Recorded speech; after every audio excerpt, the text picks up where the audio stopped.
Sabiendo que has participado en Tadeo Jones, en El Tesoro de la Barracuda, ¿cómo se siente el primer contacto, ¿no? El decir, hostia, yo he estado ahí, yo he participado.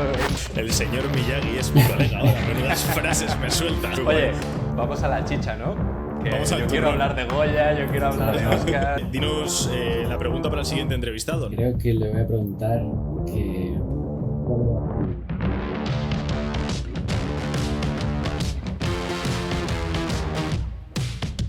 ¿Qué tal, Nacho? ¿Cómo estás? Un placer estar aquí con vosotros y nada, con el resto de oyentes. Muy bien, yo antes de empezar la entrevista quería agradecerte a ti por estar aquí, por permitirnos el lujo de entrevistarte y de pues, que puedas compartir todo el conocimiento que tienes. Y quería hacer un agradecimiento especial en el episodio de hoy a toda la gente, a toda la comunidad que tenemos detrás, toda la peña que nos está apoyando todos los días y viendo nuestros episodios, porque por fin, un año y medio casi después, el Arte de Crear consigue su primera marca colaboradora, una empresa que se dedica a la suplementación natural, enfocados en el magnesio de primerísima calidad. Esta marca se llama The Nature, la tendréis seguramente en links en la descripción y probablemente en historias os estaremos compartiendo información sobre ellos y su perfil de Instagram para que le echéis un ojo. Y nada, empecemos con la entrevista.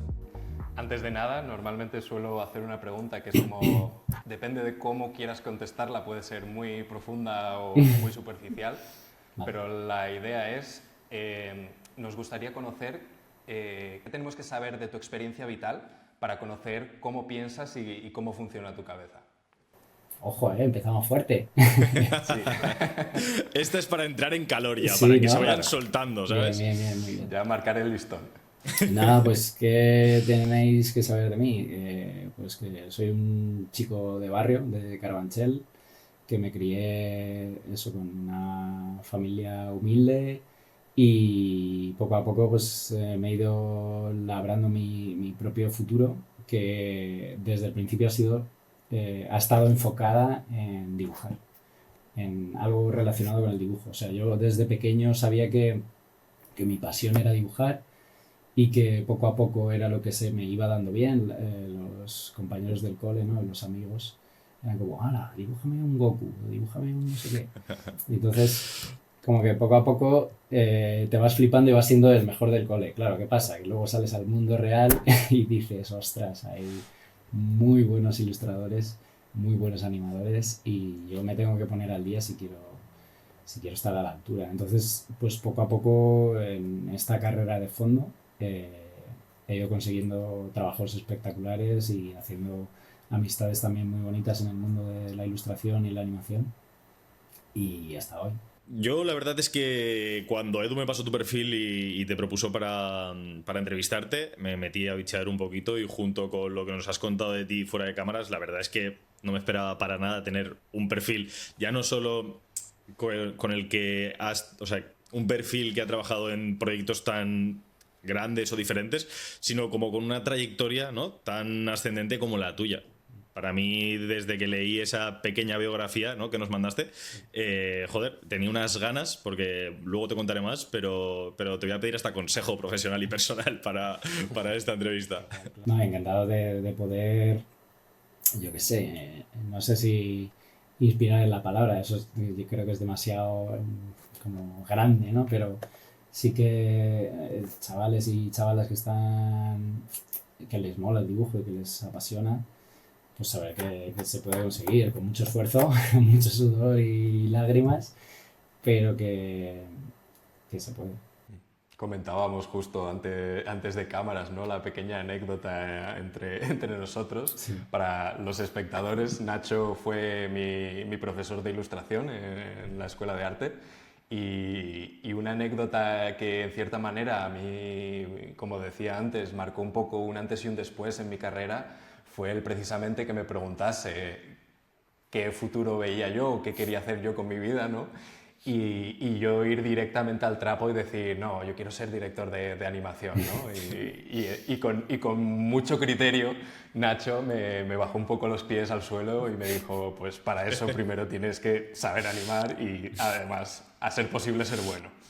Entonces Claro, fue un las poquito bases. curita de humildad, pero con mucho criterio. Sí, no me considero un profesor duro, pero A ver, para es que nada. es verdad que hay que empezar de cero y poco a poco ir Claro, labrándose. Y me alegro de que ahora las cosas te vayan bien. Igual que a otros tantos alumnos que veo por ahí que están currando en producciones. Digo, ujú. ostras, mira, mira, ahí va el hijo de Sí, Phil, sí, ¿no? sí. Como dice el Claro, chico de Phil. Qué guay. totalmente. Bueno, empezando un poquito por el principio, ¿no? De tu trayectoria, ¿qué recuerdas de los momentos en los que tú ya como que empezaste a coger esa noción, ese pensamiento de que tú querías dedicarte a esto del dibujo y la animación? ¿Qué recuerdas de esos momentos? ¿Cómo te sentiste? ¿Te costó encontrar frustraciones, etcétera, que pudieses tú enfocarte en ello? Pues por suerte siempre he tenido una familia que me ha apoyado bastante en esto.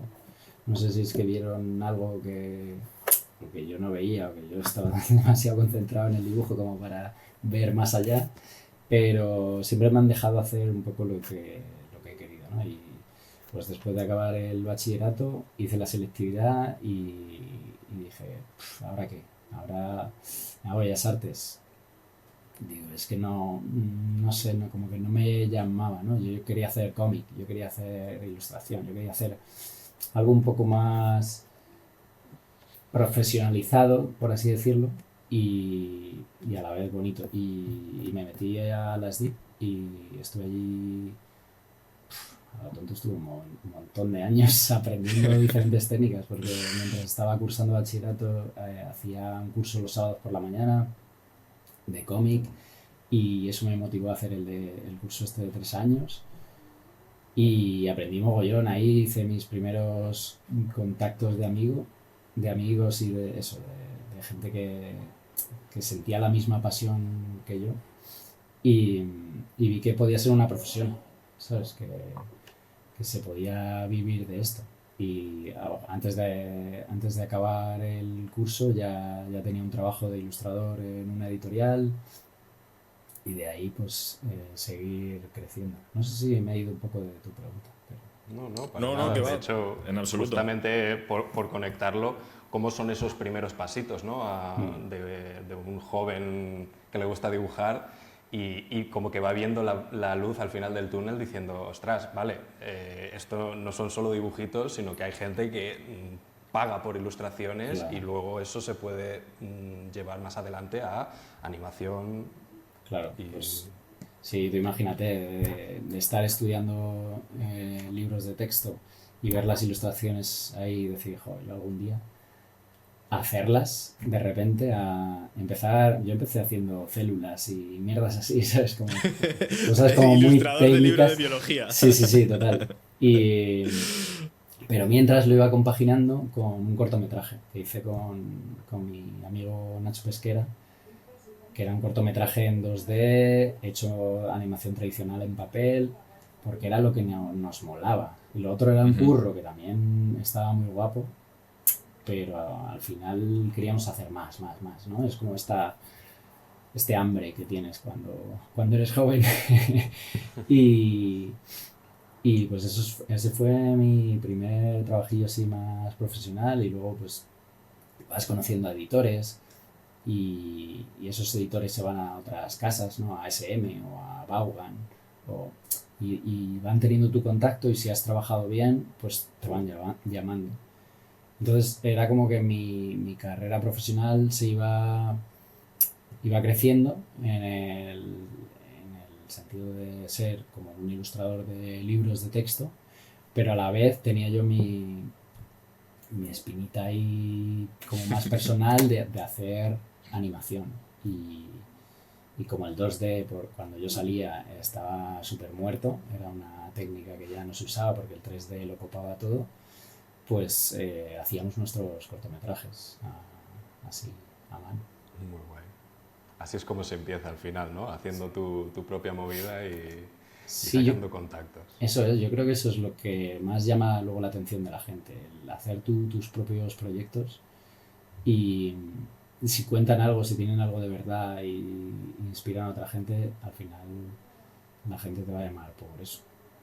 Se nota cuando las cosas se hacen con cariño, ¿no? Sí, Y un poco por uno mismo, se nota. Se nota. Sí, esa pasión que es lo típico, ¿no? Que cuando tienes pasión por algo y te mueve, lo que decías tú también, Nacho, de el tema del hambre de cuando eres joven, eso también está muy movido por la pasión. Si a ti te apasiona algo, es que al final siempre vas a querer más de ese algo.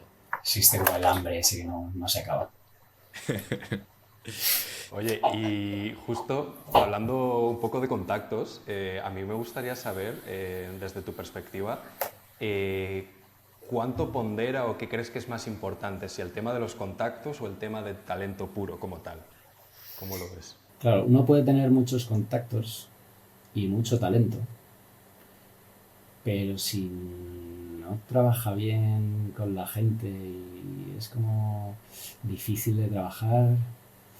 Yo he visto casos de que no vuelven a llamar a esa persona. Entonces, tienes que tener como un equilibrio entre esas tres cosas, diría yo, ¿no? Ok, y un factor más. El talento, al final, bueno, lo puedes tener con algo de base, puedes venir con algo de base, pero hay que seguir trabajándoselo y puliéndolos. Y yo a día de hoy sigo trabajando para seguir mejorando, porque sé que hay otros mejores que yo. Y conocer a gente, pues al final, claro, cuanto más vayas a eventos o más, no sé, eso, cuanto más social seas, pues más contactos vas a tener, ¿no? Y tu cartera de clientes, por así decirlo, va a ser más amplia, poco a poco. Yo al principio no conocía a nadie de la industria y ahora pues ya sé quién es este y quién es este otro. Y lo otro es eso, trabajar bien y trabajar con humildad y ser bueno, ser responsable, digamos, ¿no? Si a ti te dan un trabajo y tú dices, va, ya lo tengo todo hecho, hago 4 dibujitos por la mañana y ya está. No, cómpratelo, responde bien a los emails, toda esta parte como más burocrática, ¿sabes? Pero hazla menos bien. artística. Sí, hazla bien y queda bien con las personas, no hagas ghosting a la gente. Sí, al final hay una parte profesional en esto del arte, por mucho que sea todo florituras y colores, al final uno se está ganando el pan y no es plan de eso de ignorar al jefe. Sí. Yo tengo un par de preguntas en relación a esto, pero quería irme a un pasito anterior a cuando estábamos hablando a los inicios de tu carrera.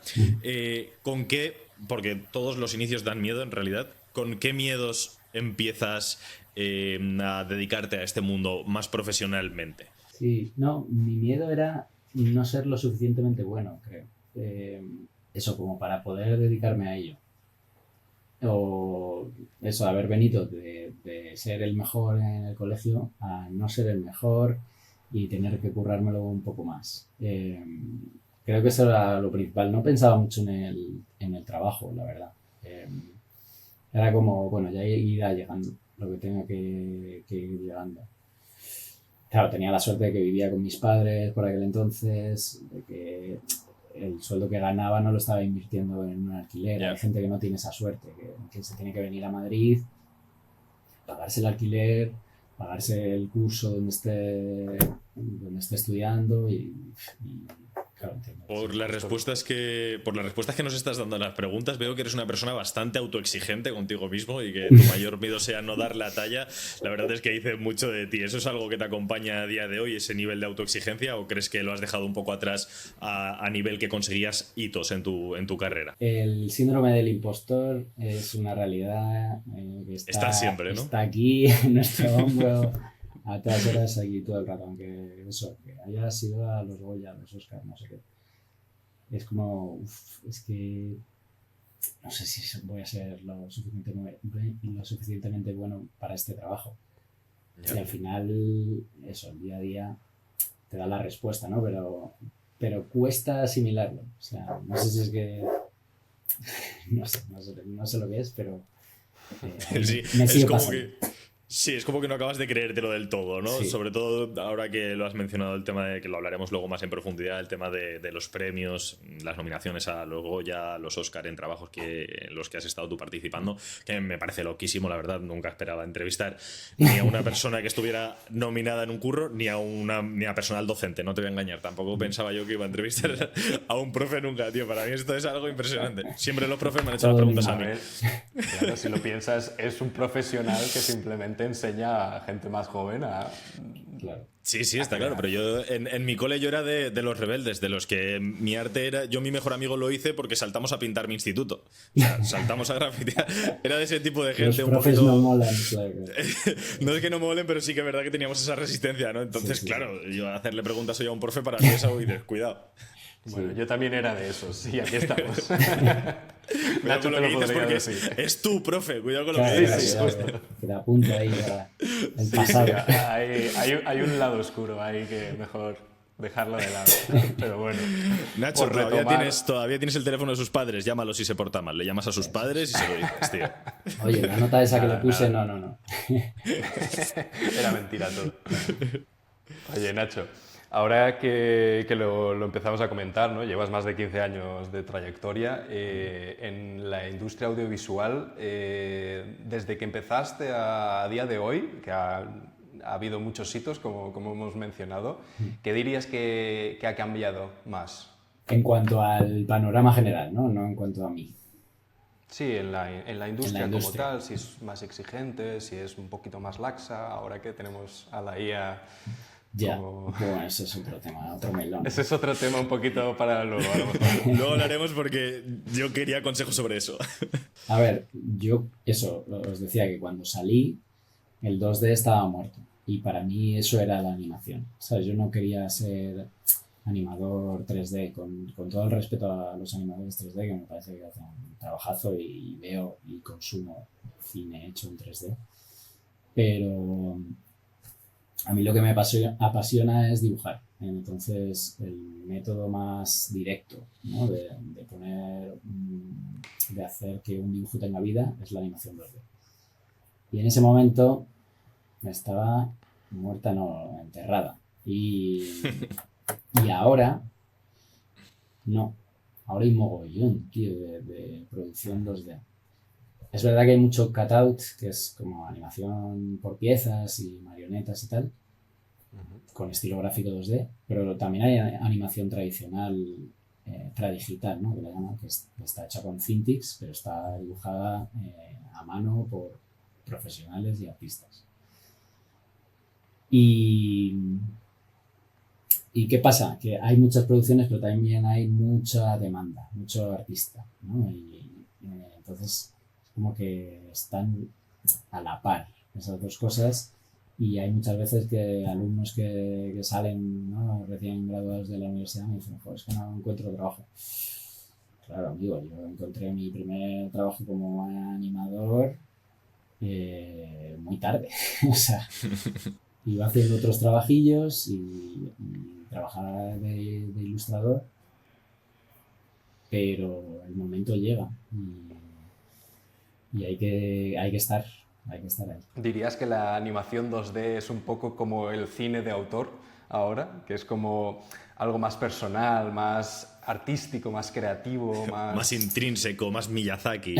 Sí, creo que se pueden conseguir estilos muy diferentes que con 3D no se han arriesgado tanto, ¿no? Salvo cuando salió Spider-Verse, que a lo mejor sí que empezaba a experimentar un poco en el 3D y ahora todos están experimentando con técnicas 3D.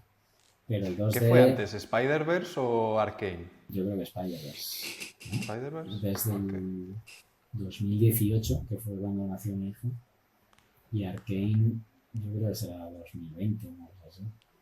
Ok, sí, que no lo sé. Bueno, está en ale. No sé, sí.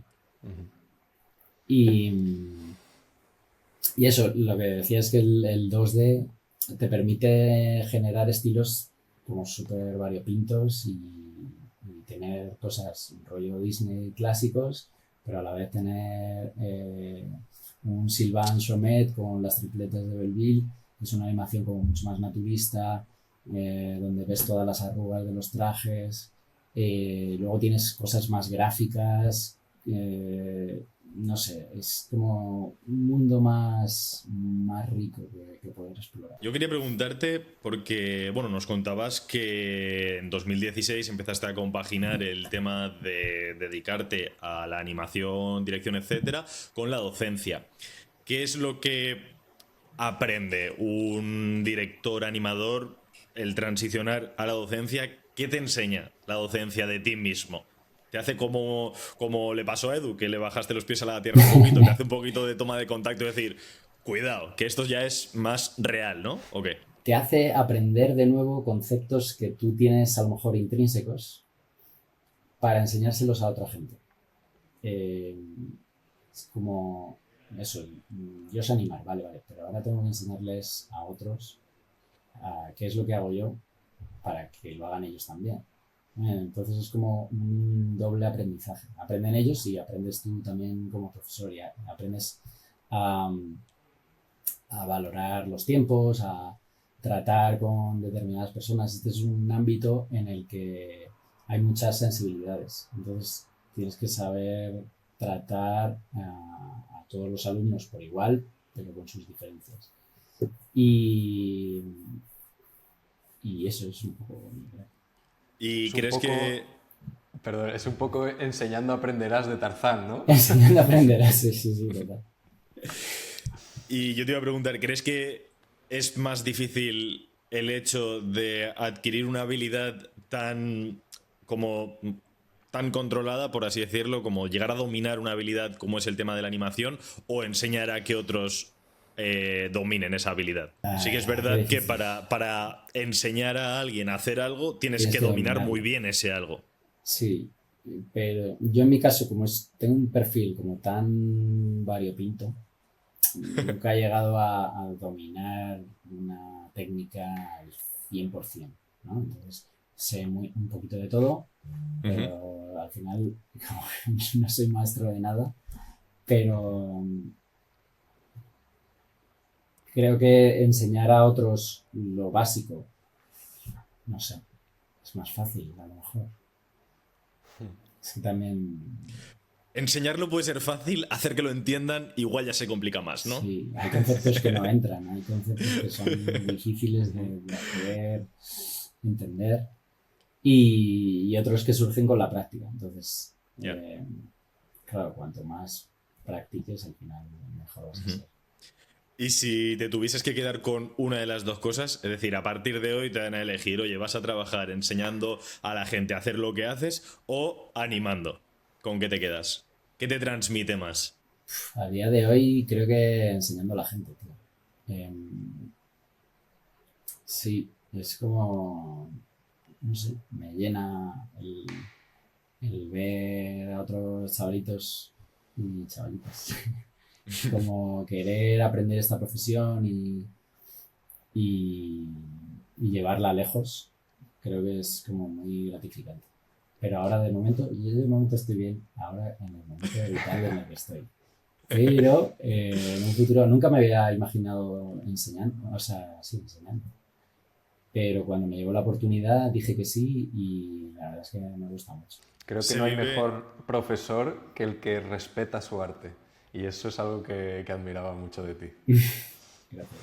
Se vive diferente, ¿no? Un poco el tema de vivir tu éxito o vivir del éxito de los demás. Esto es algo que hablaba con Edu en los primeros episodios del podcast, porque como no nos dedicamos a entrevistar gente, porque tampoco conocíamos a nadie, como que teníamos episodios entre él y yo, y comentábamos el hecho, porque Edu se dedica también a gestionar marcas personales y le echa cable a gente con su marca personal, su Instagram y tal, y lo hablaba con él, el hecho de joder, estás ayudando a una persona a crecer su marca personal a costa, en realidad, de hacer crecer la tuya, porque Edu es más de mantenerse a la Ya, sombra y echarte un cable. sí, Y Edu también me lo decía, hostia, es que yo también prefiero el hecho de ver a una persona a la que he ayudado lograr algo o tener ese éxito que él percibe en su vida o ella, que mi éxito propio. Es como, se vive diferente y la emoción es diferente también, ¿no? ¿Tú qué opinas? sí, bueno, hay egos para todo. Entonces, hay gente que no lo tenemos tan arraigado, ¿no? A lo mejor eso. Ujú. Y, y nos gusta, no sé si por la manera en la que nos han educado o qué, pero como que a mí me gusta más ayudar a otros a, a que esa ambición, ¿no? Que tienen, pues eso, en otros países o lo que sea, que desde pequeños les están diciendo, no, tienes que ser mejor en todo, primero, tal. Tú, si tienes que pisotear a alguien, pisotea. No, yo estoy más en el otro lado. Yo soy de los que piensa que si piensas en ti mismo, hay una persona pensando en ti, y si todo el mundo piensa en todo el mundo, tienes a 2 billones de personas pensando en ti. Me parece más constructivo. Buena Madre mía, el señor Miyagi es mi colega ahora. Menudas frases me suelta. Le falta coger moscas con palillos. Vaya, tío. Ya, tío. Muy bueno. Oye, vamos a la chicha, ¿no? Que Vamos al yo quiero turrón. hablar de Goya, yo quiero hablar de Oscar, Los quiero premios, hablar de lo gordo, lo gordo. Entonces, sabiendo que has participado en Tadeo Jones, en El Tesoro de la Barracuda y en otros cortos y películas nominadas a los Goya, Oscar, ¿cómo se siente el primer contacto, ¿no? El decir, hostia, yo he estado ahí, yo he participado en el detrás de cámara de todo esto, y qué es lo que cambia profesionalmente? ¿O es algo más simbólico? ¿Es algo que simplemente, bueno, otro medallón, ¿no? para la colección? No, sí que cambia. Bueno, el primer Goya que conseguimos fue con Abraham López Guerrero, que era compañero mío, profesor de IESD, y él realizó un cortometraje que se llamaba Blue y Malone, Casos Imposibles. Entonces yo dirigí una pequeña parte 2D que tiene la pieza, que bueno, es un pedazo de corto con integración de imagen real con 3D, ¿no? Pero había una pequeña pieza que era 2D y esa la dirigí yo, y fue como el primer premio que veía y que tocaba y era como, wow, esto se puede conseguir. Y después vinieron cosas muy bonitas, como pues, haber estado de asistente de dirección en Robot Dreams, que es la peli que más alegrías me ha dado.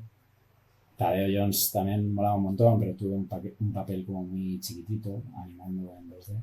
Y ¿Puedes contar un poquito más de tanto de Robot Dreams como de Tadeo Jones? ¿Cuál era tu papel? ¿Qué hacías? O sea, ¿estabas ahí dibujando el sombrero a Tadeo? ¿O? Sí.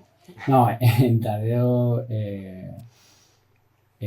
bueno, estuve animando un plano de la secuencia 2D que hay dentro de la peli, ¿no? Un poco como el corto que os he dicho antes, pero dentro de la peli de Tadeo Jones siempre hay como una piececita que la hacía el estudio Helles. Es un estudio de Barcelona que ya no está, pero en ese momento pues me contactaron para hacer un planito, y es un plano muy humilde, pero me lo pasé teta y ahí estoy en los créditos. Y ¿Puedes decirnos qué plano? sí, es un plano que sale Napoleón Bonaparte así de espaldas, levantando un libro, y dice, bueno, no dice nada, se le mueve la capa y hay como efectos especiales que luego hizo otro animador. Qué guapo. Sí, Okay. y eso, verlo en pantalla grande la primera vez, pues impresiona mucho. Pero en 2021 empecé como asistente de dirección en Robot Dreams, y eso fue como el máster de mi vida, ¿sabes? Fue estar desde el proceso de creación del pipeline, porque era una productora que se creó de cero.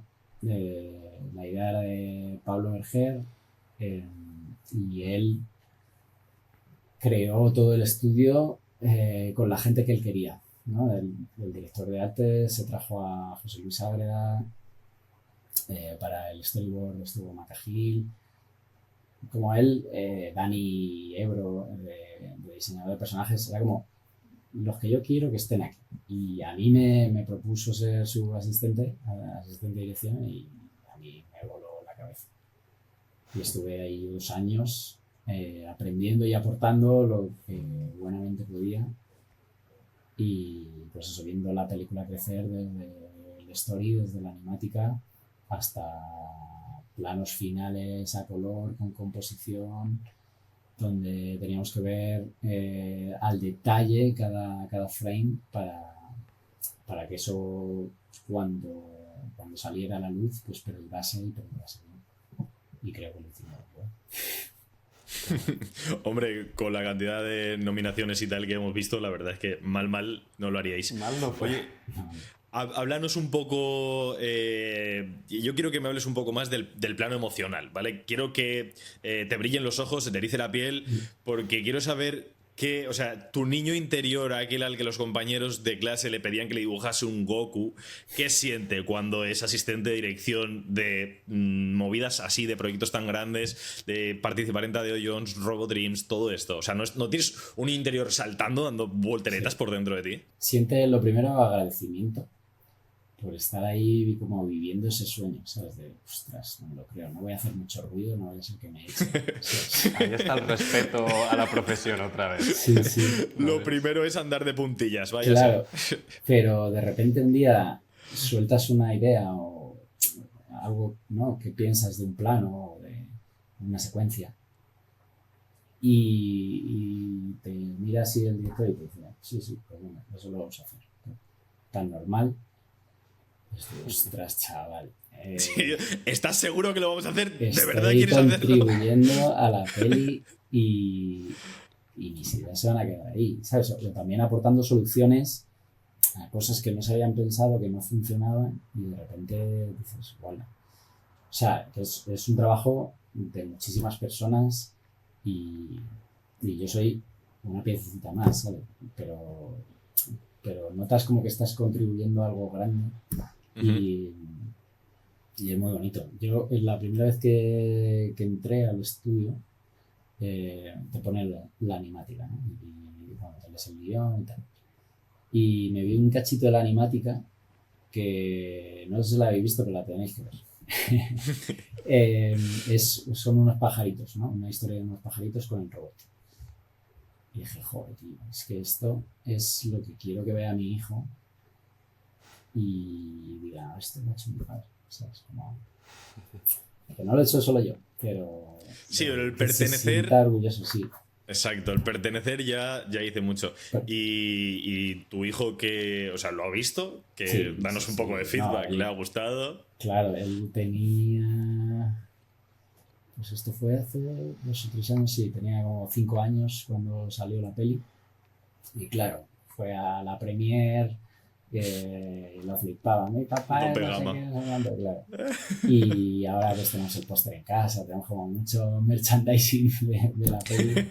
Y la verdad es que le gusta la peli, que eso es como lo más importante y lo que más miedo me daba. Es una peli muda.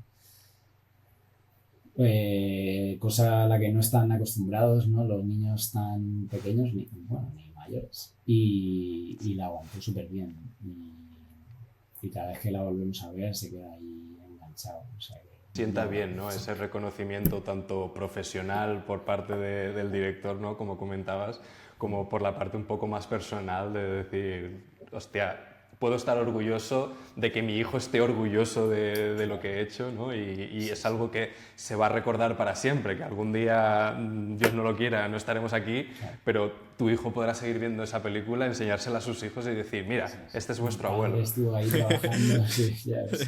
Sí. Parar justo el frame del nombre en los créditos, ¡pam! Mirad, el apellido Mira. Sí. No, Sí. y además hay pequeños easter eggs, ¿no? Que pusimos dentro de la peli. Y nos dibujamos a nosotros, bueno, los diseñadores de personajes dibujaron a toda la gente de la peli en forma de animal. Muy típico. Entonces, sí, salgo yo con mi mujer y mi hijo en Times Square como unos lobitos, que solo lo sabemos nosotros y vosotros ahora que os lo he contado, pero... Y la gente que vaya a ver el episodio. Exacto. Pues si veis una familia ahí de lobos grises, esos somos nosotros. Qué guay. Es que es muy típico que los diseñadores de personaje siempre meter en los videojuegos, en las animaciones, sí, ¿no? Meter como su puntillita. Claro. Pero está guay, le aporta riqueza. Exacto, es la firma, ¿no? Marca de la casa, correcto, eso es marca de la casa. Además, joder, es lo que decís vosotros también, que luego eso, el que lo ve y lo sabe, ¿no? Es como... Claro. que dentro se te enciende algo que dices, sí, la peli está guapa, pero yo sé esto, ¿sabes? Claro. Sí. Mira este secreto. Sí, tío, está genial eso. Oye, hablando de dirección, a mí que me gusta mucho sobre todo el lenguaje visual, ¿no? Me gustaría que nos contases un poco desde tu profesión, ¿no? Cómo se construye una buena dirección artística en animación, cómo empieza, cómo continúa, cómo acaba y al fin y al cabo qué es lo que afecta más al resultado final. Pues yo he tenido la suerte de trabajar con directores muy buenos y una de las cosas que más valoro es que tengan claro la idea desde el principio. O sea, y tengan claro como el sitio al que quieren ir. A lo mejor no saben si van a ir por la selva o van a cruzar un mar o no sé qué, pero saben que quieren ir a ese punto.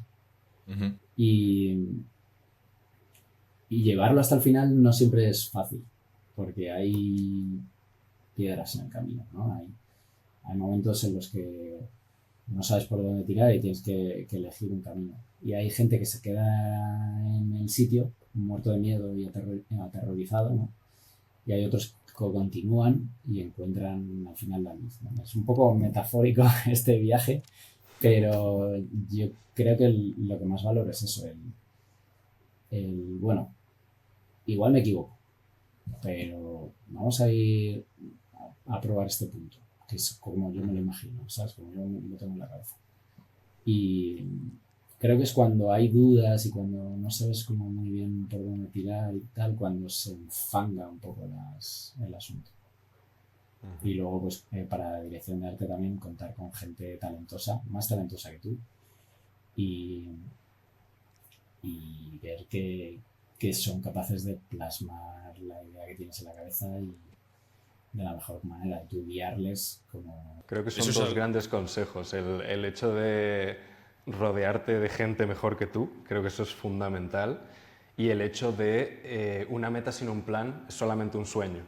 Entonces, por mucho que estés súper apasionado, si no lo plasmas, si no trazas un rumbo, por mucho que luego el rumbo cambie 1.000.000 de veces, que va a cambiar 1.000.000 de veces porque no puedes preverlo todo, al fin y al cabo, saber a dónde quieres llegar o por lo menos cuál es el concepto final de lo que tienes en la cabeza es muy importante. El ilustrador Jake Parker tiene una frase que dice finished, not perfect. O sea, lo acabas, pero todavía no está perfecto, pero lo has acabado, ¿sabes? Así empezó este podcast. y muchas otras cosas que tenemos. Decirlo, ¿no? Mejor acabado que perfecto. Eso claro. Lo llevamos escrito así, yo lo tengo tatuado. Vamos, es algo loco ya. Yo quería saber porque hay algo, ¿no?, en la vida, en la sociedad, que todo el mundo persigue, cada cual a su manera, y yo quería saber un poco cuál es tu idea sobre esto, después de haber trabajado en proyectos que han alcanzado hitos tan grandes como los Goya, los Oscar, etc. A mí me gustaría saber tu definición de éxito, qué es para ti el éxito en la vida, en el momento en el que tú ya dices, vale, guay, hostia, un proyecto en el que yo he trabajado está nominado a un Oscar. ¿Cambia lo que es para ti el éxito? ¿El éxito para ti sigue siendo lo mismo? Hablamos un poco del tema. Sí, esto me lo preguntaron hace poco y... Mierda. No. Tiene respuesta. Pero sí, o sea, yo soy mucho más terrenal. Yo creo que el éxito es estar rodeado de gente que te quiere y poder hacer lo que te gusta. Porque yo no sé hacer otra cosa. Entonces, si no hiciera esto, igual estaba como muerto por dentro, ¿sabes? Y tengo la suerte de contar con... Claro, tengo la suerte de contar con una familia que me quiere y yo poder devolver como ese amor, ¿sabes? No sé, igual es un poco cursi, pero... Es como... No, en absoluto. O sea, si esto te parece cursi, verás la dinámica del final del podcast. Sí. Aquí somos muy cursis. Bien, me gusta entonces. Sí, Es como de hecho que... nosotros siempre decimos que Edu es el cerebro del arte de crear y yo soy el corazón, porque siempre tenemos como esa dinámica, él es mucho más técnico y habla mucho más de, vos te habrás dado cuenta, que más de estas cosas, y yo toco un poco más emociones y tal, y me encanta ver la reacción de los entrevistados y me encantaría ver a la gente cuando lo está viendo, que te vea a ti en casa sonreír, hablar del amor con tu familia y de cómo, joder, cómo sonreís y cómo te brillan los ojos, estoy hablando de ello, para nosotros es algo mágico. Sí, sí. Es que, a ver, los premios vienen y van y el éxito viene y va y al final es emocionante, ¿no? El recibir como reconocimiento sobre tu trabajo, pero bueno, no sé, mi familia es como mi núcleo. Pues viniendo un poco, porque tú has tenido la suerte de tener una familia que siempre te ha apoyado, ¿no? Y en mi caso fue un poco más difícil, vamos a decirlo. Esto sale en todos los episodios. A la madre de Edu no le No le gustaba hacía cómo gracia. dibujaba las narices, tío. Edu dibujaba narices y a su madre siempre le parecían feas. Era una dinámica, un juego interno suyo. Las narices son Y el speech de 2 días con mi padre para explicarle que quería entrar a una escuela de arte e ilustración, de que sí, hay salidas laborales, tal, esa fue una buena charla. Pero justo quería preguntarte qué consejo le darías a una persona, a una persona joven, ¿no? que ni siquiera se plantea entrar en una escuela así precisamente por eso, porque sus padres le van a decir, es que para hacer dibujitos estudia algo de provecho, ¿sabes? Sí, esto de los consejos hay que cogerlo con pinzas, porque nunca sabes como la situación que tiene cada uno, pero yo siempre les animo a que lo intenten de la forma en la que puedan. Si no puedes pagarte un curso de, no sé, de estos que hay carísimos, hay 1000 vídeos en YouTube, hay un mogollón de libros en las bibliotecas que son súper importantes para nosotros y son como la Biblia de la animación, el Survival Kit, ¿no? Si te gusta animar, o irte a la calle y dibujar, como si es tu pasión, tienes que dejarla salir, si no se te va a enquistar y creo que para tu vida va a ser malo, ¿sabes? Y no pasa nada si al final no acabas currando de esto, pero en tus ratos libres sí que le dedicas un ratito. Porque los que tenemos esta pulsión, yo creo que si nos dejan, a mí si me dejan sin dibujar mucho tiempo, me vuelvo irascible. Y cosas así. Cuando no dibuja, tiene hambre o sueño, Exacto. se mosquea que Gremlins. flipas. Denle un cuaderno y un lápiz. Está guay, sí. Nosotros y un montón de gente lo habrás escuchado, que normalmente lo que se dice siempre es que empieces desde donde estás, con lo que tengas y que hagas lo que puedas. Hay muchísima gente que se quiere poner, por ejemplo, en mi caso, creación de contenido, y lo primero que quieren hacer es ¿qué cámara me compro? A ver, ¿qué móvil tienes? Claro. Vamos a, ¿sabes? Y sí que es verdad que los consejos así de gente, joder, yo por ejemplo los valoro mucho, de peña que habéis ya no logrado tanto, sino que tenéis tanto recorrido, ¿sabes? Es algo que está muy bien recibirlo, tío. Oye, ¿y siguiendo un poco con la línea de los estudiantes, ¿no? ¿Qué error es el más común que ves entre tus chavales que se repite un montón a la hora de entrar en la industria? Creo que es la prisa. El querer ser director de animación sin Dímelo. saber animar. Tal cual. ¡Pum! Sí, es que hay eso, ya no tú. No, a pasa ver, nada, suelta no los pasa cuchillos, nada. Nacho, no pasa nada. Ya no es tu alumno, puedes meterle. Hay gente Claro. que sale y dice, joder, es que eso, que no encuentro curro. O he tenido un trabajo en una peli y ya no me llaman para nada más. Digo, tío, mi primera peli fue con 30 y pico años, ¿sabes? No sé, como que hay... Es una carrera de fondo y pues eso, quien pueda aguantar, perfecto, y si no, pues no pasa nada, hay como de profesiones más, ¿sabes? Y todas... ¿Tú eres de los que piensa que si no aguanta ese tirón, si no sigue con esa pasión, si no sigue dibujando como comentabas, ¿no? Es porque a lo mejor no es exactamente ahí? donde debería estar. Que quiere. Sí, hay veces, o sea, sí que pienso que la vida te pone como te pone tu camino, ¿sabes? Ujú. Y es verdad que uno puede intentar conseguirlo, pero si te das muchas veces contra el muro, igual es que no estás yendo en la dirección en la que tienes que ir. Entonces es un poco de ambas, de ver la realidad y ver tus objetivos también. Es que justo en mi caso fue un poco así, ¿no? Yo entré en SDIP pensando en, wow, voy a ser ilustrador, voy a dibujar como un cabrón, luego me entró las ganas de animación, luego me entró la de 3D, luego me entró la Este chaval. de hacer pelis Las y bueno, fiebres. fui rebotando, rebotando, rebotando y en cierta manera yo lo agradezco porque el hecho de reconocer que no es tu lugar también te permite descubrir muchas veces cuál sí es tu Eso es. lugar. Y aunque sigues descubriendo, yo sigo todos los días descubriendo y aprendiendo cosas nuevas, que si me pongo a aprender de diseño de 3D paramétrico para hacer impresión 3D, pero no Qué tengo guay. tiempo ni la capacidad, pero como que soy muy curioso y en cierta manera el collage, ¿no? El popurrí de cosas que he aprendido me han llevado pues que sí, a dirigir cortometrajes de personas, Me imagino.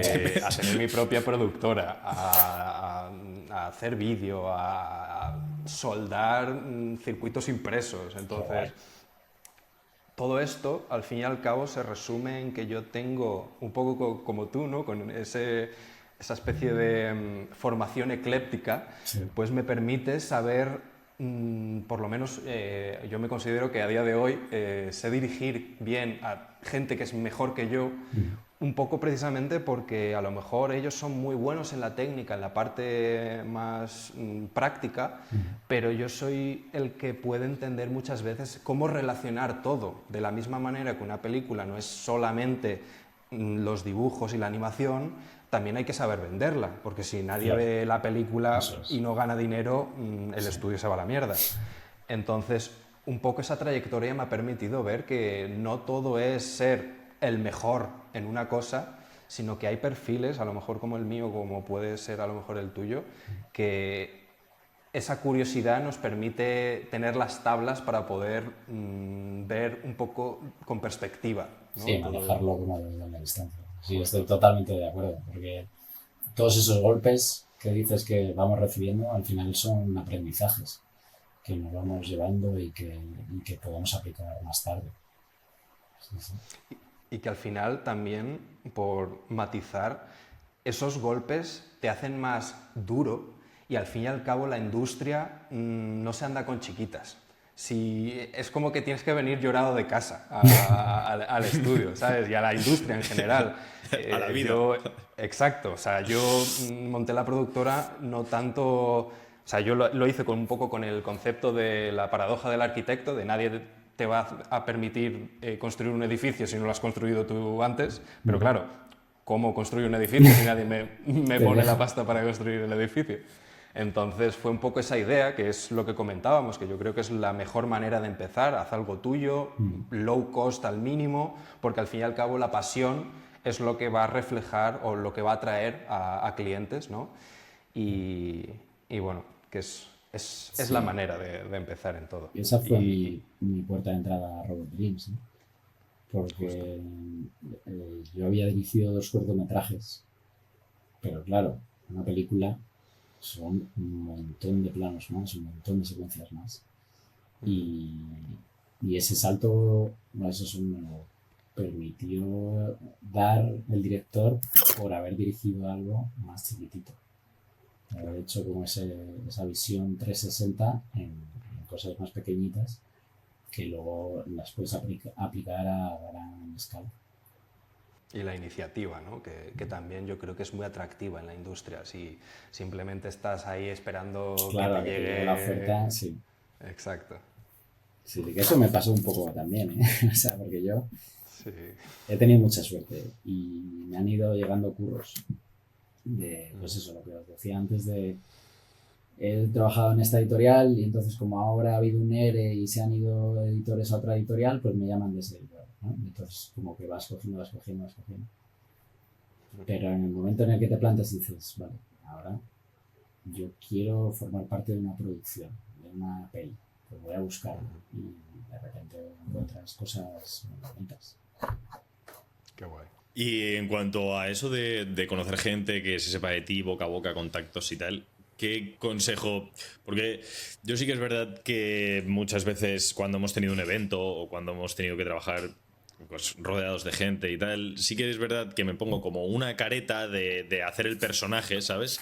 Pero en mi vida normal yo soy una persona bastante introvertida que no se acercaría a una persona a decirle, oye, ¿de qué curras? Qué guapo esto, conectamos, tal. ¿Qué consejos le das a personas así introvertidas que se dedican al arte con lo importante que es tener contactos dentro de este mundo, ¿no? Que hemos hablado antes del equilibrio de las tres cosas? Algunos consejos que le des a gente introvertida para hacer contactos en trabajos. Pues yo soy súper tímido también. Aquí donde me veis haciendo podcast y no sé qué. Y también, yo era de estar recluido en casa dibujando y poco más. Entonces, mi consejo es que no tengan miedo a la gente ni a estos eventos. Es normal, pues eso, no conocer a nadie, ¿no? Y tener que presentarte o hablar de trabajo, pero igual no es la manera de entrar, ¿sabes? Igual es... oye, me encanta tu trabajo, tal, mira, yo también soy ilustradora y hago esto. Ah, pues qué bonito, nadie te va a decir, no me enseñes eso. Ya, claro. No, Es importante sacar pecho. Creo que esta profesión no es así, ¿sabes? No tiene como grandes egos. Y hay muchos festivales a nivel nacional y a nivel internacional que están muy bien para eso y para empezar como tu carrera artística, ¿sabes? A ese nivel. Sí, hay mucha gente que no lo tiene en cuenta, pero el hecho de empezar con concursillos, festivales y cositas así, que hay veces que parece todo como muy etéreo, muy, no, ahí solo pueden llegar los grandes, es como, no, ahí es donde empiezan. Hay espacio. Qué guay. Háblanos, volviendo al tema de tu carrera, a lo que te dedicas, conectándolo un poco con tu tema familiar. Bueno, me decías que tenías un hijo, o Sí. tienes más, un hijo. Que... Bueno, oye, la pregunta no le va a servir, pero ¿tu hijo qué tal? O sea, ¿le mueve este tema? ¿Va a seguir tus pasos? ¿Los está siguiendo? ¿Qué implica en ti que Pues, quiera hacerlo o que no? Ya, no lo sé, porque de pequeño sí que no le gustaba, porque nos veía a su madre y a mí dibujar y decía, bueno, pues si es que lo hacen ellos bien, ¿para qué lo voy a hacer yo? O sea, algo así, yo creo que pensaba. Están haciendo ellos la casa con macarrones, ¿por qué la voy a tener que hacer yo? Pero ahora mola porque, mira, justo aquí tengo un dibujillo suyo, no sé si se ve. Hostia, Porque ya le empieza a dar... Sí, y sí. digo, ojo, esto me lo quedo, que mola mucho. Mejor que yo en la escuela de arte. Claro, ahora ya tiene 7 años, entonces va encontrando como sus hobbies y sí que le gusta dibujar. Y de vez en cuando nos ponemos ahí a hacer como cómics y así, cosas como muy divertidas y sin afán. Sí, por hacer y por tener ese vínculo, ¿no? Eso es.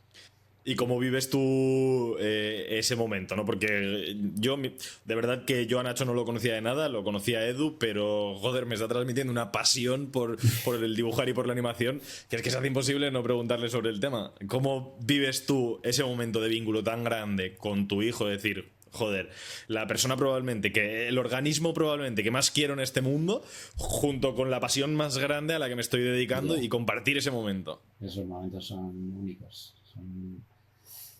de que ves que se te están escapando de los dedos mientras pasa, ¿sabes? Entonces es como... Y muchas veces, pues eso, tenemos la fea costumbre de estar con el móvil, no sé qué, y hay veces que dices, no, lo dejo ahí tirado y me paso aquí la tarde dibujando con él o jugando con él. Y... porque eso sabes que se va a quedar y no sabes lo que va a durar tampoco. ¿Y no te ha dado por no sé, grabar esos momentos o tenerlos de alguna forma registrados? Yo creo que viéndolo en retrospectiva y sin ser padre, desde un punto bastante alejado de probablemente la realidad, seguramente a tu hijo eso cuando crezca, imagínate, acaba dedicándose que Tadeo Jones o Robot Dreams triunfa y la número 15 la anima a tu hijo. Joder. Ya. Sí, Seguro que le encantaría verse con 7 años dibujando con su padre. Sí. Claro. Sí, pues muchas veces es por falta de medios y de que se te olvida y es la rutina o el tal y no lo grabas, pero sí que intento inmortalizar. Ahora sí que cada año me hago como un álbum físico de fotos de todo lo que ha sido el año para tenerlo ahí, pero eso es que con vídeos no lo he hecho y igual molaría empezar. Ahora con los marcos digitales está muy guay. Sí, Aparte es que es una reflexión que hizo Jesús Villegas, que es un chico que se dedica a redes sociales también. Antes hacía más cosas, pero ahora está enfocado mucho en explotar su creatividad y como que trabaja con la creatividad también de otros creadores de contenido en cuanto a publicidad y tal. Hace unas campañas muy locas y comentaba el hecho de que nuestra generación, entiéndase nuestra generación como la generación de las redes sociales y tal, tiene la ventaja de que hay un sitio en el que estás guardando recuerdos para toda la vida, mientras no pase lo de que pasó con Twenty, que de repente explota todo y te dan 20 días para recuperar tus fotos, pero que tienes como... No, yo ya un poco... Nadie quiso recuperar eso, yo creo. Era una etapa de la vida en la que dijimos que lo borren, ¿no? ¿A quién le importa? Sí. Algún hacker la recuperará. Entonces sí que es verdad que profundizaba un poco en esa reflexión de decir, joder, qué guapo el hecho de poder tener un perfil que aunque lo quieras tener privado con un total de 0 seguidores, de poder recurrir a algo que tienes siempre en la mano y de poder revivir recuerdos que ya no son solo los olores lo que nos transporta a ciertas emociones, sino, joder, poder ver un vídeo, una foto y saber que va a estar siempre, entre comillas, en la palma de tu mano. Hostia, para mí como creador de contenido, para mí es algo mágico. Sí, no, y cuando lo pierdes es horrible. A mí se me borraron las primeras fotos de mi hijo de, no sé, de 2 años para atrás y fue con un dolor terrible. Joder. Ya. Ahora, La putada del digital. Todos esos recuerdos que pasan. Por eso ahora me hago el Eso lo iba a decir. Aprendiste la lección. Claro. Ahora hay copias de seguridad hasta en físico. De todo. Ya está. Claro. 4 discos duros, 2 pendrives, en CD, en disquete. Todo por si acaso. Qué guay. Oye, yo, bajando ya más a un tema personal mío, sí que es verdad que estos temas están muy trillados ya, tanto en podcast como en redes sociales, tema inteligencia artificial, ¿vale? Yo, a día de hoy, se me ha dado la oportunidad de dedicarme, entre comillas, profesionalmente a la animación con inteligencia artificial y estoy trabajando para una startup que se dedica a hacer animación para niños pequeños y estamos entre 0 y 6, 7 años. Estamos trabajando el hecho de, con inteligencia artificial y unos personajes principales, generar una serie y generar contenido. Tenemos un perfil bastante grande de Instagram que tiene 1.3 millones de seguidores. Nuestra audiencia normalmente es estadounidense, pero quería que me dieses como animador, que me dieses consejos a la hora de tu proceso creativo. Yo, por ejemplo, algo que llevo muy mal es el generar ideas, sobre todo por los temas, porque como son temas de familia, yo no tengo hijos, se me hace un poco difícil. ¿Qué me aconsejarías tú en cuanto a ese proceso creativo del animador? Como animador, en realidad es seguir un poco las consignas que te da el director o la idea principal y aportar tu visión, aportar el cómo quieres que se muevan esos personajes e interactúen esos personajes. Ahí es donde puedes dar un poco tu punto de vista, ¿no? Creo que va a coger este vaso así, ¿no? Pues a lo mejor hace un poco más de anticipación, ¿no? Y lo coge más externo.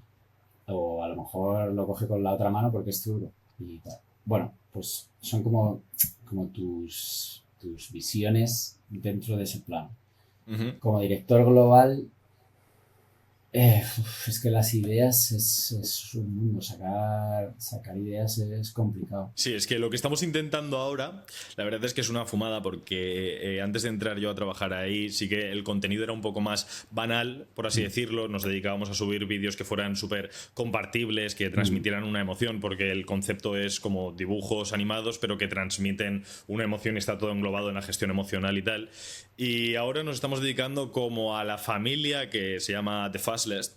Y nos estamos dedicando como a hacer los influencers, ¿sabes? Es como que la madre lleva el perfil y pues a lo mejor haces la anécdota de que vas a despertar al hijo y el hijo 5 minutos más. O que estás intentando dormir después de un día de reventón y está el niño a los pies de la cama, mamá, mamá, mamá, ¿sabes? Y estamos intentando hacer como algo un poquito más trascendental, algo más de traerlos a la vida, ¿no? El que yo, como animador, es un hándicap, ¿no? El hecho de querer que algo de verdad cobre vida, ¿no? Y que él se sienta así. Sí, eso es importante, el transmitir la verdad, ¿no? El pensar ideas que te hayan podido pasar a ti o de pequeño o a amigos tuyos o cosas que tienes tú dentro que los demás podemos empatizar con ellas. Eso creo que el que tenga un toque de verdad mola y luego ya pues lo puedes llevar a lo más imaginativo posible si puedes o lo más loco o lo que sea, ¿sabes? Pero el que tenga ese puntito de verdad creo que es lo que hace que llegue a más personas. O sea, es el poder relacionarse con eso. Sí, el que se vean, ¿no? Como implícitas en esa idea, ¿no? Que digan, esto me pasa a mí, ¿sabes? Sí, es como una premisa que tenemos. Y algo que hablaba con Edu también, que ahora nos darás tu opinión sobre la inteligencia artificial, que esto sí es un poco más mainstream, Yo pero... quiero que saque los cuchillos. Sí, porque antes cuando hemos hablado del tema, ha hecho así a la cámara diciendo que te meto. Yo estoy esperando al que te diga que no eres animador. Si a ti que eras solo uno te dijo eso, a mí me va a poner, me va a colgar y me va a decir, el gilipollas este, llamándose Claro, deja de promptear. Coge Tú lo que haces es escribir, ¿no? Claro. Sí. ¿Qué opinión tienes tú en el hecho de que una persona que no se ha dedicado a eso, pero sí que es verdad que con ciertas inquietudes, porque al final la gente que utiliza la inteligencia artificial generativa siempre ha tenido esa inquietud por generar imágenes, vídeos, etcétera, y el hecho de que ahora mismo esté tan democratizado el que tú puedas coger una idea de tu mente y hacer como hacían en Harry Potter, ¿no? Que hacían así, te lo echaban en el agua y de repente flipas el recuerdo, y poder como expandir muchísimo más, ¿no? Como con menos barreras el hecho de materializar una idea que tú tengas en la mente y no sé, para mí eso me parece algo, he repetido mágico en este podcast demasiadas veces, pero es que es la verdad. Sí, a ver, es que es complicado, o sea, yo creo que está aquí para quedarse y la vamos a tener que introducir ya no solo en esta profesión, en otras tantas. Entonces hay que aprender a convivir con ella de la mejor forma posible. Yo, a los que les guste eso, ¿no? Tengo una idea y la quiero generar, que también cojan un papel y la generen físicamente, moviendo más muñeca que falange, ¿no? Claro. Es verdad que no van a sacar lo que tienen exactamente en la cabeza, pero yo tampoco lo hago. A día de hoy es muy difícil todavía el plasmar lo que tengo en la cabeza en el papel. Y aunque se lo diga a una IA, tampoco va a pasar, ¿sabes? Porque al final es como un conglomerado de cosas y me va a hacer lo que buenamente pueda. Pero hay ilustradores y hay creativos que han sacado ideas como muy poderosas de la nada, estrujándose el cerebro sin ninguna herramienta más que su mano y el pincel o lo que tenga, ¿sabes? Entonces, es verdad que hubo un boom, ¿no? Muy fuerte y todo el mundo la ha estado usando y investigando con ella y tal, pero al final es como que todos son trends, ¿no? Y son como tendencias a los que todo el mundo se suma porque quiere tener su versión de cómo sería en estilo Ghibli o cómo sería en estilo Pixar. ¿Qué daño hizo eso? Pero no sé, si quieres destacar o ser algo más único, hazlo tú. Sí. Yo es que justo estoy ahí medio en contacto con Alberto Soloviev, no sé si te suena. No sé. Es un ilustrador que a mí personalmente me encanta porque su estilo me mola un montón. Y él es un hater de la IA a niveles extremos, de qué puto asco, esto no es animación, nos está destrozando. Entonces, quiero saber un poquito tu punto de vista, porque evidentemente hemos hablado de que como herramienta está bien. Por mi parte, en cierta manera, es un poco como lo que comentabas, ¿no? De que ayuda a democratizar la creatividad, pero evidentemente el resultado final no es ni No, mucho siempre, menos lo que se puede siempre se conseguir. va a necesitar gente que esté ahí como dirigiendo esa visión. Y no sé, yo no soy hater de nada, o intento no serlo. Sí, se te ve un tío calmado que Calmadito. no intentas mojarte tampoco mucho. No rajas de nada por lo que pueda pasar. Claro. Sí, no, y que, no sé, no me gusta odiar, ¿sabes? Es como una palabra Ya. muy, muy grande y Sí. que, no sé. La tienes integrada en tus procesos creativos, en alguna parte, a lo mejor, no sé, aunque sea ChatGPT para ordenar ideas. No para ya ni para crearlas. No, en realidad no. Yo personalmente no. Ahora, en la empresa en la que estoy trabajando sí que se está empezando a investigar y bueno, pues ¿De qué manera? es otra herramienta. Pues igual que lo que ha dicho Marcos, no es la misma empresa, creo, pero, ¿No? ¿Te imaginas? ya, Sería ¿eh? loquísimo, ¿eh? Pero sí están empezando a usarla, pues eso, como para traducir eh, poses y hacer in-betweenings y cosas así que luego necesitan mucho, ¿no? Pero, Bueno, pues para ir acabando la entrevista, la verdad es que yo estaría hablando contigo 2 días más, porque me parece algo increíble tu trabajo, pero gracias. por desgracia el tiempo es ilimitado, así que vamos a pasar a la dinámica final del podcast, de los episodios, que para la gente que lo haya visto ya sabrá un poquito cómo es. Como explicábamos antes fuera de cámaras, todas las personas que pasan por aquí para ser entrevistadas dejan una pregunta y al mismo tiempo se someten a una pregunta del anterior entrevistado. Y el rollo es que el entrevistado anterior no sabe quién iba a venir y tú no sabrás Será quién va a así. venir después de ti. Y luego tenemos 2 preguntas más, que una es más del carácter de Edu y otra mía, que son como ya para acabar el podcast en un pico, en un pic de sabiduría y emoción, ¿vale? Okay. Entonces, nada, vamos con esas 3 últimas preguntas. Edu, si quieres darle tú. La mía es más sencillita, ya hemos tocado un poco el tema, pero me gustaría que le dejases a cualquier tipo de chaval un consejo. Si solo le pudieses dar un consejo para intentar transmitirle el respeto y la emoción que tú tienes hacia lo que haces, ¿qué le dirías como si fuese, o precisamente, qué le dirías a tu yo de chiquito para hacerle sentir mejor y hacerle entender que puedes llegar a donde estás ahora? Creo que como consejo, no sé si lo han dicho alguna vez, pero el pique sano con tus compañeros.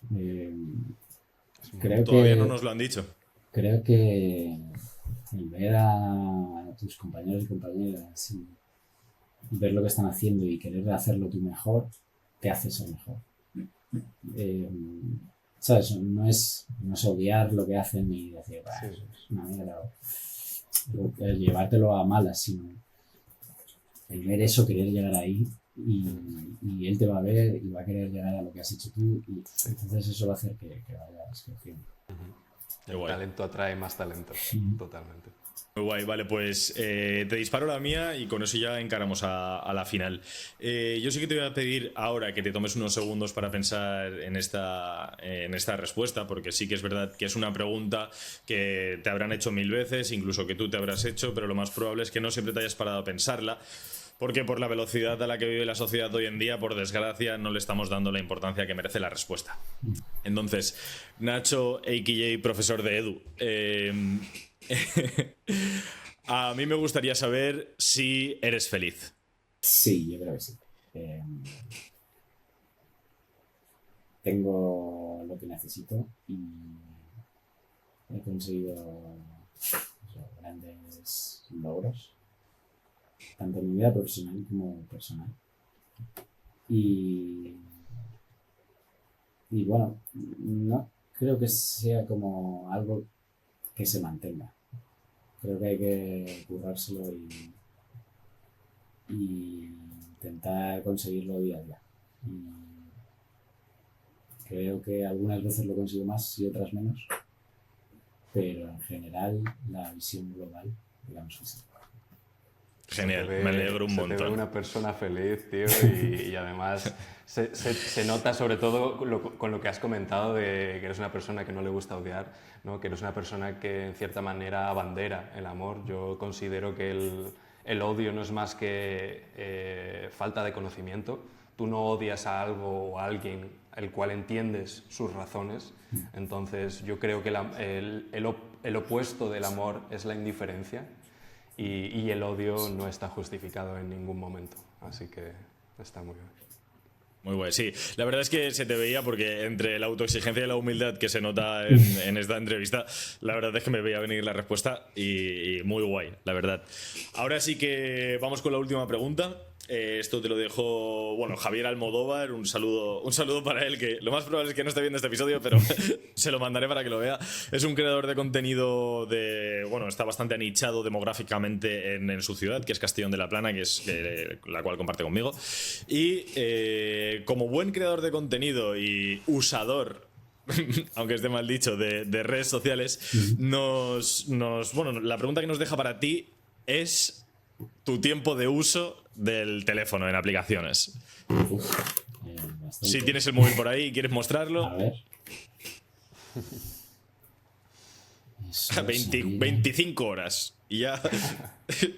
Y ahora sale ChatGPT todo el rato. Todo. Y no Estafador. ya. A ver, Se nos cae la entrevista, nos toca pixelarlo.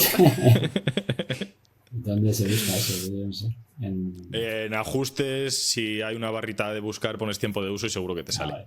Tiempo de uso. ¿2 horas pone?